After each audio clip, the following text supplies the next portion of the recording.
How we doing, guys? Now I'm going to be teaching you how to wrap the trunk or boot of the Mini Cooper S R56. First of all, we're going to have to prep the car ready for the installation of the wrap. So first thing we need to do is remove the belt line chrome piece here, which in all honesty is a bit of a pain in the ass. It just does not, it's been on there for so long.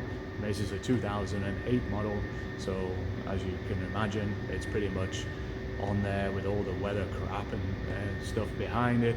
It's a bit difficult to remove. So the top piece, maybe you can see here, I've already started pulling it off. Now inside,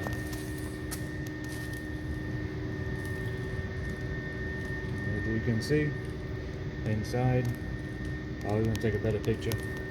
There is some clips inside which come off quite easily at the top, but at the bottom is a different story. So I'm just going to show you how I get them off. Alright, as you can see, it's pretty disgusting in here. Been in there for a long time, and these are the top sections of which the chrome connects to. This one unfortunately is snapped off, but this holds on to the rail inside, a little chrome rail. So it's best just to get the top ones off and then use a screwdriver along here. I'll show you.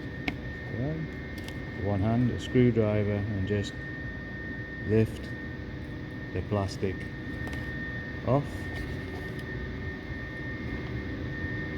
he says. Obviously I started it. We'll just go along and lift the plastic off all the way down the car. It should pull off quite nicely. So I'm going to go ahead and do that and get back to you in a second. So as you can see now, I have the chrome trim removed, and if you look closely, these are the little plastic tabs which hold it all on in place. Now I'm pretty sure that if they weren't on there so long, you'd be able to slide from one side to the other to remove the chrome, which would be easier. But as you can see, I have it off, and I think I'll probably install a new set anyway, just because they're a bit tarnished and I want to black them out anyway, so why not install a new set. So next I'm going to remove all the garbage from in there with a little gadget I use for steaming it out, which you can get on when you're pressing clothes. So this should get all the crap out and not end up under your wrap. Well, would you believe it? Another ID plate for the VIN number. Can't believe it, they're everywhere on these Minis. So under the number plate on the back, there she is. Amazing. I learn something new about this car every time. Alright, so got this amazing device, Conair, which I find quite amusing being a car guy, and I'm going to steam this dirt away from the edge now, get all the garbage out.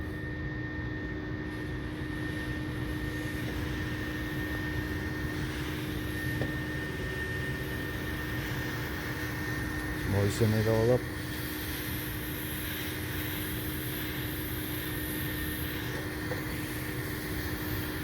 That's it.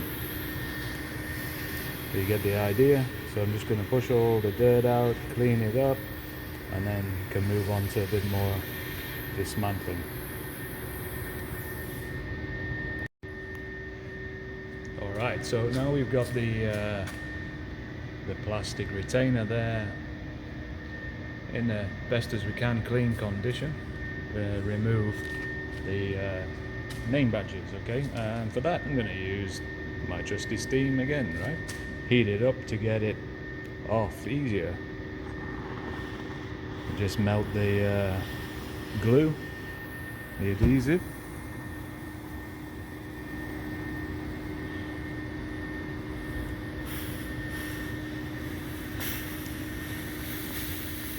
it's kind of part of the job I really don't like doing, because if all the glue doesn't come off, I end up with huge blisters on the thumbs for trying to get the adhesive off.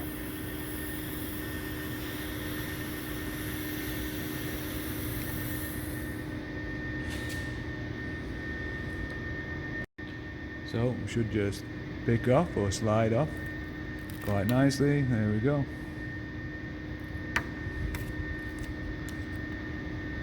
Steam did the job. And look at the nice mess underneath, which you have to use a heat gun to get off. But you can use a bit of fishing wire as well to go back and forth underneath to get them off, but seems to do the job pretty well. Okay, so the emblem is off, so now I'm going to move on to the mini badge and do exactly the same thing with the steamer. Let's see how good that is.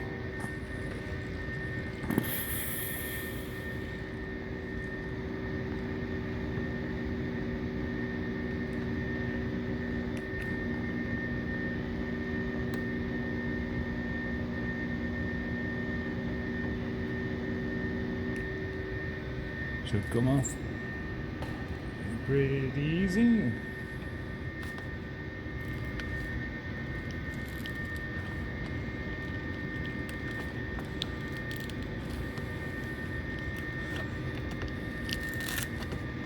There we go. Yuck, all that horrible crud. Okay, so I'm just going to use a heat gun now just to push it all off. That should be good. Okay, for the next step, I'm going to have to remove the little overhead lamp for the number plate, so then we can basically wrap underneath straight onto the trunk. Okay, so just how many? 1, 2, 3, 4 torque bits to remove, so nothing too strenuous.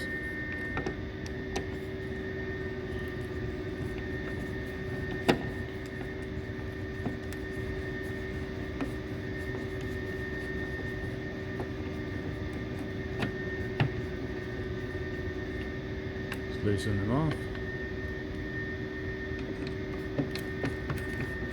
As always with the Mini, everything's pretty easy to work on. Nothing particularly technical.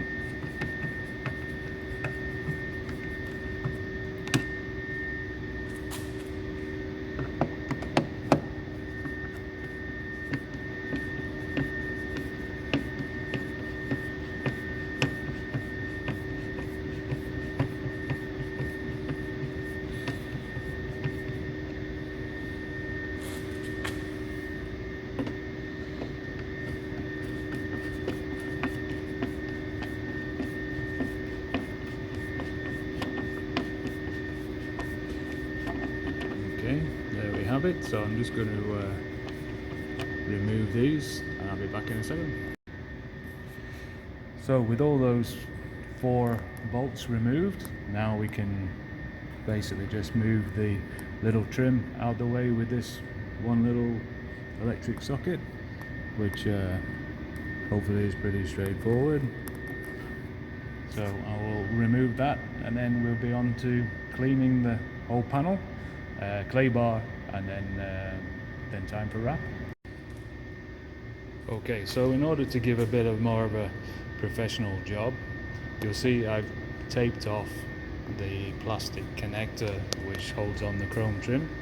Basically all the dirt that I tried to remove before, hopefully it's gone, but you never know. So it's much better to cover it up and stop the static from the wrap drawing it back into the vinyl, and then you end up with little bits of grit all underneath the wrap, which is not desirable for a customer job anyway, right? So there we go. Now I've cleaned it off with alcohol, so we're ready to put the wrap on. As you can see, there's a not looking too pretty where the previous owner had the back lacquered around. Instead of taking the badge off, they just lacquered over the top. Fantastic. So I'm going to put another badge over the top of the wrap, so I'm not too worried about that. It's not going to show. And the same, you can just see the Cooper through the lacquer there, but it's no problem, because once I wrap it, that's actually going to give me a good guide as to where to put the logo back on, so it's actually going to help me. It's all good.